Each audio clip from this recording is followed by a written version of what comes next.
Jack's death was even more haunting than fans expected. As promised, This Is Us finally revealed the full story of Jack's death on Thursday night, starting with Jack waking up to the smell of smoke. By the time he stirred, the crockpot fire fans saw begin last week had consumed the house. But it wasn't the fire itself that killed Jack, a detail that makes his death all the more devastating. Last episode, fans watched Jack live out his last day, right up until the moment the camera ominously loomed on the family crockpot, as it set the kitchen ablaze. The slow cooker, fans learned, had been a gift from the family who previously owned the house, and its notoriously tricky switch appeared to be what would ultimately lead to Jack's demise. Well, that and the Parsons smoke detector, which we already knew had no batteries inside it. Still, it was unclear how exactly Jack died in the house fire. The clues had been floating around for months, but now they finally came together to form one gut-wrenching episode.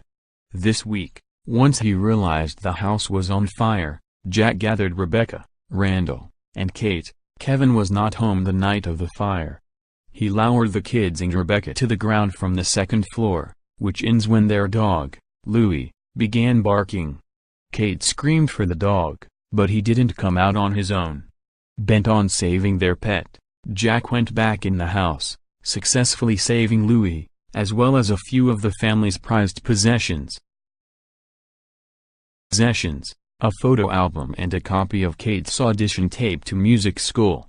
"You are something else," Rebecca said as they sat together in an ambulance, along with a concerned paramedic. Jack's response? A typically humble "I try." Paramedics wanted Jack to get to a hospital, concerned about the amount of smoke he'd inhaled, but he and Rebecca wanted to drop the kids off at Miguel and Apos first. The doctor proclaimed Jack's minor swelling to be a miracle, and despite appearing a little absent-minded, Jack was in good humor and seemed fine. Unfortunately, as Rebecca booked a hotel, spoke to the kids on the waiting room phone, and picked out a snack from the vending machine, Jack died of cardiac arrest.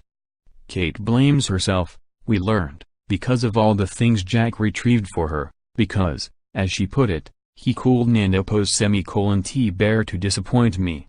It's been a bit disconcerting to watch NBC turn Jack's demise into a TV event in the same vein as deaths on more gruesome shows, like Walking Dead, which has faced accusations of manipulative storytelling in recent seasons. To some, this might undercut the NBC drama's reputation for sweetness and empathy, a series about family of good, relatable people trying their best throughout difficult circumstances.